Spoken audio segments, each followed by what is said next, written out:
Hello അസ്സലാമു അലൈക്കും, welcome to Aisha's world. അപ്പോൾ ഇന്ന് ഞാൻ ഉണ്ടാക്കാൻ പോകുന്നത് നല്ല ക്രിസ്പി ഫ്രഞ്ച് ഫ്രൈസാണ്. അപ്പോൾ അതെങ്ങനെയാണ് ഉണ്ടാക്കാൻ നോക്കിയാലോ.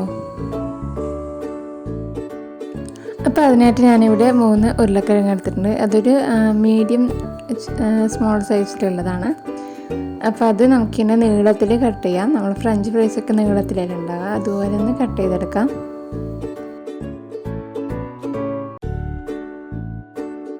അപ്പോൾ അതായത് ഏകദേശം ഒരു ഫ്രഞ്ച് ഫ്രൈസിൻ്റെ ആ ഒരു രൂപത്തിൽ കട്ട് ചെയ്തിട്ടുണ്ട്. അപ്പോൾ അതുപോലെ നമുക്ക് ബാക്കിയുള്ളതും കട്ട് ചെയ്തെടുക്കാം ഇതുപോലെ.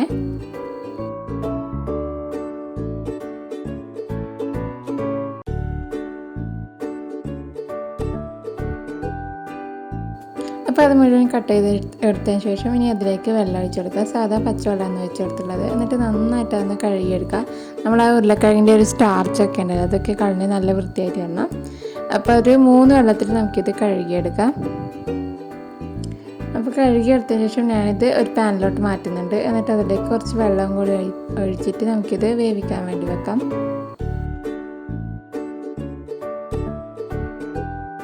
അപ്പോൾ ഇത് ഒരുപാട് നേരം അങ്ങനെ വെന്ത് ഉടയാനൊന്നും നിൽക്കരുത്. വെള്ളം തിളച്ചാൽ ഒരു 4 മിനിറ്റ് ഇതൊന്ന് തിളപ്പിച്ചെടുത്താൽ മതി.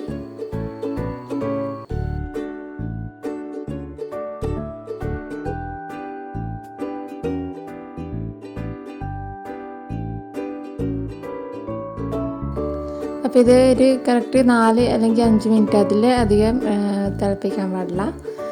പിന്നെ നമുക്കത് കോരി മാറ്റാം.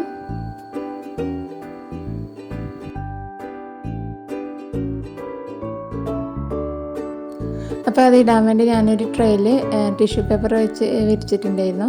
അതിൻ്റെ മുകളിലോട്ട് നമുക്ക് ഈ വേവിച്ച് വെച്ച ഉരുളക്കിഴങ്ങ് ഇട്ട് കൊടുക്കാം. എന്നിട്ട് വേറൊരു ടിഷ്യൂ പേപ്പർ എടുത്തിട്ട് അതിന് നന്നായിട്ട് വെള്ളമൊക്കെ നന്നായിട്ടൊന്ന് ഒപ്പിയെടുക്കാം. നല്ല ഡ്രൈ ആക്കി എടുക്കുക അതിനെ. അപ്പോൾ തന്നെ എല്ലാം അങ്ങനെ ഡ്രൈ ആക്കി എടുത്തിട്ടുണ്ട്. ഇപ്പോൾ ഒട്ടും വെള്ളം ഉണ്ടാവില്ല. ഇനി നമുക്കതൊന്ന് ഫ്രൈ ചെയ്തെടുക്കാം. അപ്പോൾ ഞാനിത് 2 തവണ ഫ്രൈ ചെയ്തെടുക്കുന്നുണ്ട്. അതിനുവേണ്ടി നല്ല തിളച്ച എണ്ണയിലോട്ട് നമുക്ക് നമ്മളെ ഉരുളക്കിഴങ്ങ് ചേർത്ത് കൊടുക്കാം. എന്നിട്ട് ഒറ്റ 1 മിനിറ്റ് ഫ്രൈ ചെയ്തെടുത്താൽ മതി. നല്ല ഹൈ ഫ്ലെയിമിൽ തന്നെ വെച്ചാൽ തീ നല്ല ഹൈ ഫ്ലെയിമിൽ തന്നെ വെച്ചിട്ട് 1 മിനിറ്റ് ഒന്ന് ഫ്രൈ ചെയ്തെടുക്കാം. അപ്പോൾ നിങ്ങൾ ഇങ്ങനെ 2 തവണ ഫ്രൈ ചെയ്യുന്നില്ല എന്നുണ്ടെങ്കിൽ ഇപ്പോൾ ഇതുപോലെ ചെയ്യുന്ന സമയത്ത് കുറച്ച് കോൺഫ്ലവർ ഇട്ട് ഒന്ന് മിക്സ് ആക്കിയിട്ട് ഒന്ന് ഫ്രൈ ചെയ്തെടുത്താൽ മതി. അപ്പോൾ അത് കറക്റ്റ് 1 മിനിറ്റ് ആയപ്പോൾ ഞാനിതിനെ കോരി മാറ്റിയിട്ടുണ്ട്. രണ്ടാമത്തെ ബാച്ചും കൂടി ഇട്ടിട്ട് ഇതുപോലെ തന്നെ 1 മിനിറ്റ് ഒന്ന് പൊരിച്ച് കോരിയെടുക്കാം.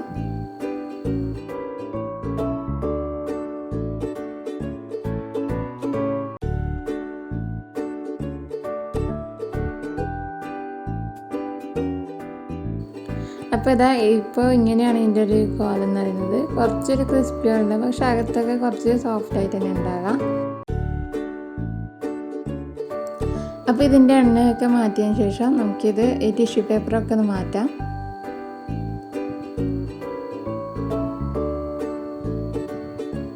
ഇനി ഇതിലേക്ക് 1 ടേബിൾ സ്പൂൺ കോൺഫ്ലവർ ആണ് ചേർത്ത് കൊടുക്കുന്നത്. അത് ചേർത്തിട്ട് നന്നായിട്ട് അതിനൊന്ന് മിക്സ് ആക്കി എടുക്കാം.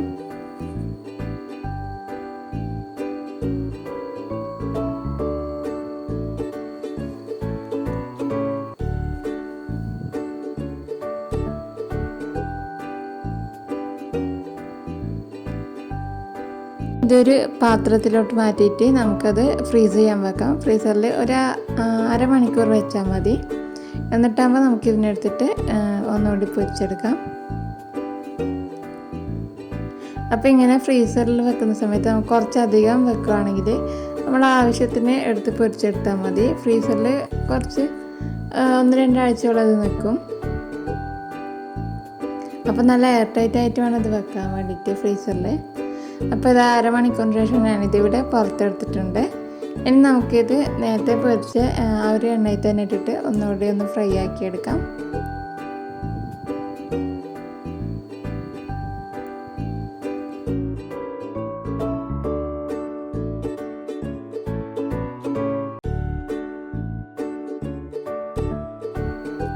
അപ്പോൾ എണ്ണ നല്ലപോലെ ചൂടായാൽ ഒരു മീഡിയം ഹൈ ഫ്ലെയിമിലിട്ടിട്ട് നമുക്കിത് പൊരിച്ച് പോരാം.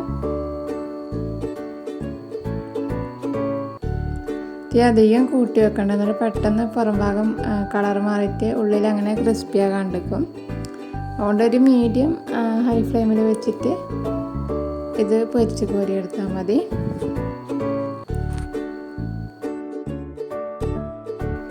അപ്പോൾ ഈ വീഡിയോ കാണുന്ന ആരെങ്കിലും സബ്സ്ക്രൈബ് ചെയ്യാതെ കാണുന്നുണ്ടെങ്കിൽ ഒന്ന് സബ്സ്ക്രൈബ് ചെയ്തേക്കണേ. അതുപോലെ തൊട്ടടുത്തുള്ള ബെല്ലൈക്കണിൽ ഓൾ എന്നുള്ള അത് കൂടി പ്രസ് ചെയ്താൽ ഞാൻ ഇനി ഇടുന്ന വീഡിയോസിൻ്റെയൊക്കെ നോട്ടിഫിക്കേഷൻ നിങ്ങൾക്ക് ലഭിക്കുന്നതാണ്.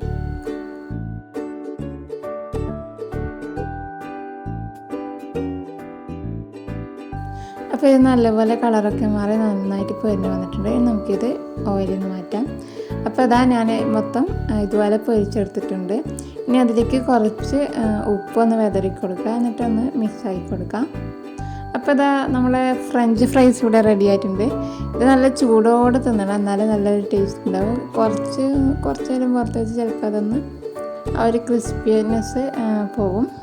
അധികം ആക്കിയ പാട് തിന്നുന്നത് തന്നെയാണ് നല്ലത്, അല്ലെങ്കിൽ പിന്നെ എന്തെങ്കിലും എയർ ടൈറ്റ് കണ്ടെയ്നറിൽ ഇട്ട് വെക്കണം. അപ്പോൾ ഇത്രയേ ഉള്ളൂ, നമ്മളെ ഫ്രഞ്ച് ഫ്രൈസ് ഇവിടെ റെഡി ആയിട്ടുണ്ട്. നമ്മൾ എന്താ പറയുക, ഉരുളക്കിഴങ്ങും കോൺഫ്ലവറൊക്കെ വീട്ടിലുണ്ടെന്നുണ്ടെങ്കിൽ നമുക്ക് പെട്ടെന്ന് തന്നെ തയ്യാറാക്കിയെടുക്കാം, പിള്ളേർക്കൊക്കെ ഉണ്ടാക്കി കൊടുക്കാം. അപ്പോൾ വീഡിയോ ഇഷ്ടമായിരുന്നുണ്ടെങ്കിൽ ലൈക്ക് ചെയ്യുക, ഷെയർ ചെയ്യുക, അതുപോലെ നിങ്ങളുടെ അഭിപ്രായം കമൻറ്റായിട്ട് അറിയിക്കാം. അപ്പോൾ നമുക്കിനി അടുത്ത നല്ലൊരു വീഡിയോ ആയിട്ട് കാണാം.